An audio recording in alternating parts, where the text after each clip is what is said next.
বাংলাদেশের মতো একটা মুসলিম দেশে হঠাৎ করে নর্তকী থেকে আগমন করে রাস্তার উপরে গিয়ে জামা কাপড় সব চেঞ্জ করে ফেলতেছে, আবার দেখি মেট্রো রেলে গিয়ে মানুষের কোলে শুয়ে পড়ে, আবার দেখি রাস্তার উপরে নিজের বেডরুম সাজিয়ে ফেলে।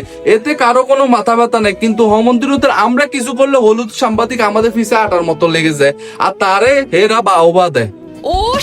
কয়দিন আগে বাপুর বয়সী এক বুড়া কাকার সাথে হঠাৎ ধাক্কা লাগে, তারে মারধর শুরু করে। ওই জায়গায় যদি আমি থাকতাম তারে বানাই ফেলতাম। আবার এক খোদার গজবনি রমজান মাসে সেন্টের গেঞ্জি গায়ে দিয়ে রাস্তার উপর দাঁড়িয়ে নিজের মনোরঞ্জন করতেছে। এতে বুড়া এক কাকা ক্ষিপ্ত হয়ে পানি মারলে তাকে যায় বলে, তুমি আমার গায়ের উপর পানি মারছো কেন? আমি সময় কি করেছি? কি করেছিস তুই?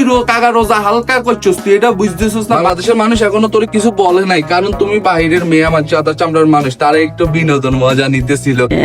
प्यारी समझ गई। কিন্তু এখন তারা অতিরিক্ত ক্ষিপ্ত হয়ে গেছে বুড়া দুই কাকার উপরে। তুমি যে বাসটা মারছো, এখন তো তোমাকে বাংলাদেশে থাকতে দিবে না। এখন তাই হয়েছে, সে বাংলাদেশ ছাড়ি অলরেডি পালাই গেছে কান্নাকাটি বিভিন্ন কিছু করতে করতে। আমি চলে যাচ্ছি এই দেশ থেকে। তুমি তো এখনো কান্না করছো, বাকি কিছুটা এখন বাংলাদেশের মানুষ এখন এটা নিয়ে 2 দিন তো শুরু ঠল আর ঠল করবে। ভয় নাই ভাইয়া? কথা কি ক্লিয়ার না ভেজাল আছে?